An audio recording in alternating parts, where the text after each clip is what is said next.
همین دنیا هست که اونها را امروز فریفته کرد.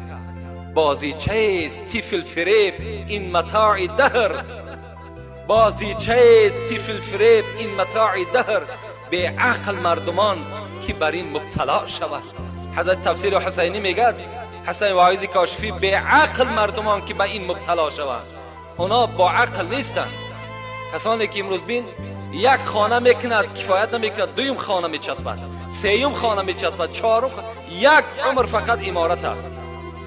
ما نمیگیم امارت نکن، ما نمیگیم آبادی نشود، آبادی شود، آباد کن، خوب کن، لکن در برابرش امارت خدا را و امارت قصرهای جنتی را فراموش نکن. آخه اون طرف هم آباد کردن در کار، این طرف آباد شد، اون طرف هم آباد کردن در کار. 50 سال 60 سال حیات قریب نیست یا ما و شما فقط در محبت دنیا و فقط در ساختمان و در آب و در گل صرف میکنیم. خلاص با آخر وقتی امتهای احمد، وقتی حضرت ابراهیم که خیلی عمرهای دراز میدیدن، با یکی از زاهدان، با یکی از پیروان خود در یک بیشه میگد رو پرو شد و گفت ای امت ابراهیم، گفت حضرت ابراهیم خطابش کرد، ای پیرو ابراهیم، خانه داره که ما با همراهی تو در خاندان تو رفته مهمان شویم. این حضرت چی گفت؟ و حضرت ابراهیم گفت عمر من، گفت چنان عمری درازی نیست که من این عمر را، گفت فقط و فقط در عمارت کردن صرف کنم.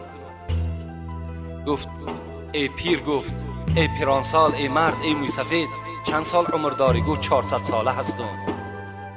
400 ساله هستم، لکن عمر من نه آنقدر عمری هست که من اینه در عمارت و فقط در بنیاد دنیا صرفش کنم.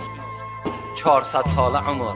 همین حضرت مولوی در نظم در آوردن، با آخر وقتی امتهای احمد، حضرت ابراهیم به سوی همون پیرانسال 400 ساله گشت و چی گفت؟ با آخر وقتی امتهای احمد با عمر اندک معمیر به حق، ای پیر، گفت ای امتی من، ای پیروی من، فراموش نکن، گفت یک احمد گفتگی پیغمبر میبراید، یعنی محمد است.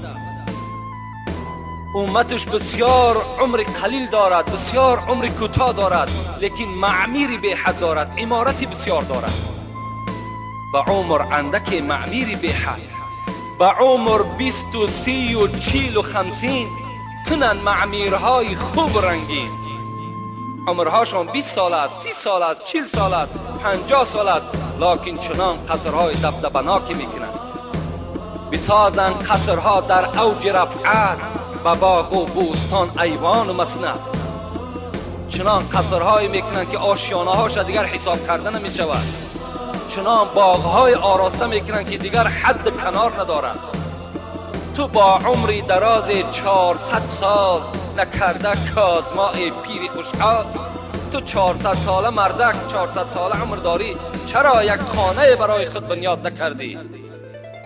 لکن این پیری دانا و پیری خردمند بود. پس ابراهیم چی گفت؟ تبسم کرد پیر آمد به گفتار، قسم بر ذات آن دانای اسرار. اگر عمرم چو امتهای احمد، بودی من کردم در سجده مسند. با یک سجده بکردم من تمامش، بر روز حشر می دادم سلامش. اگر عمر من 50 ساله می شد، 60 ساله می شد، قسم بر خدای تو ای ابراهیم که من بر یک سجده بودش می کردم، با یک رکعت نماز، با 2 رکعت نماز بودش می کردم، با سلام همین نماز در قیامت می دادم. از این خاطر مولوی گفتن نزیبد کس به این 2 روزه فرصت، گذارد طاعت و سازد امارت. نمیزیبد، گفت برای بنده مؤمن نمیزیبد که فقط امارت کند و طاعت خدا را یک جای دیگر بگذارد. از این خاطر ما و شما را این دنیا فریفته نکند. دنیا جای ما و شما نیست، زندگی ما و شما غلط نیست، زندگی ما و شما گناه نیست. در بهترین نعمت خدا را میخوریم، بهترین نعمت خدا در زندگی میکنیم، اینها غلط نیست. لکن فراموش نکنید که دنیا برای شما نیست، دنیا مقام دائمی شما نیست. شما را البته ترک می سازد، شما را البته 3 طلاق می کند، شما را از بالای خودش دور می سازد. رسول اکرم چی گفتن؟ اللهم، دعا کردن، لا عیش الا عیش الاخره. خدایا این عیش نیست این دنیا. این دنیا زینت ندارد، راحت ندارد. پروردگارا هر عیش هست، هر راحتی که هست عیش آخرت است. خدایا برای ما آخرت نصیب که گفته حضرت دعا کردن. ما و شما هم باید چیکار کنیم؟ طلبگاری فقط آخرت باشیم، با این دنیا دل نبندیم. حاصل دنیا چی باشد؟ ای امین 9 گز کرباس با 3 گز زمین. همین از هم از حاصل دنیا فقط و فقط